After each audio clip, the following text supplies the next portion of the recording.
Proverbs 16. The preparations of the heart belong to man, but the answer of the tongue is from the Lord.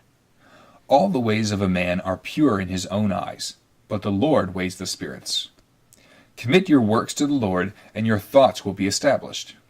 The Lord has made all for himself, yes, even the wicked for the day of doom. Everyone proud in heart is an abomination to the Lord. Though they join forces, none will go unpunished. In mercy and truth, atonement is provided for iniquity, and by the fear of the Lord one departs from evil. When a man's ways please the Lord, he makes even his enemies to be at peace with him. Better is a little with righteousness than the vast revenues without justice. A man's heart plans his ways, but the Lord directs his paths. Divination is on the lips of the king. His mouth must not transgress in judgment. Honest weights and scales are the Lord's.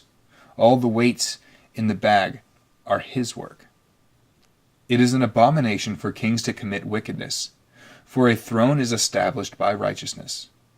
Righteous lips are the delight of kings, and they love him who speaks what is right. As messengers of death is the king's wrath, but a wise man will appease it. In the light of the king's face is life, and his favor is like a cloud of latter rain. How much better to get wisdom than gold, and to get understanding is to be chosen rather than silver. The highway of the upright is to depart from evil. He who keeps his ways preserves his soul. Pride goes before destruction, and a haughty spirit before a fall. Better to be of a humble spirit with the lowly than to divide the spoil with the proud. He who heeds the word wisely will find good, and whoever trusts in the Lord, happy is he. The wise in heart will be called prudent, and sweetness of the lips increases learning. Understanding is a wellspring of life to him who has it, but the correction of fools is folly.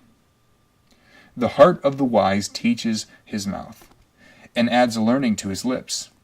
Pleasant are words like a honeycomb, sweet to the soul, and health to the bones. There is a way that seems right to a man, but in the end, it's the way of death.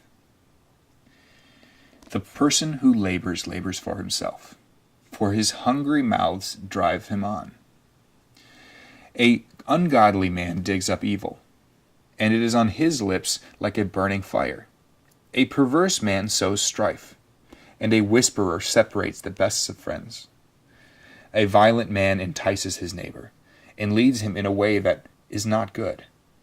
He winks his eye to devise perverse things. He pursues his lips and brings about evil. The silver-haired head is a crown of glory, if it is found in the way of righteousness. He who is slow to anger is better than the mighty. He who rules his spirit than he who takes a city. The lot is cast into the lap, but its every decision is from the Lord. If we go back to verse 25, we see, there is a way that seems right to a man, but in the end it's the way of death. So if you follow the way that seems right to you throughout your life, it's going to end up in the way of death, according to this.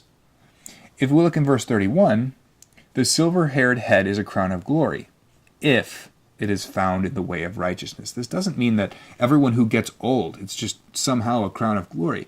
If you live your long life in wickedness, it's not a crown of glory. The big if here is that it's found in the way of righteousness, banking off of what 25 says. If you would like Proverbs read to you every day, you can click the subscribe button and find daily uploads. You can also leave a comment below describing what it was about this that really stood out to you. Thanks for watching.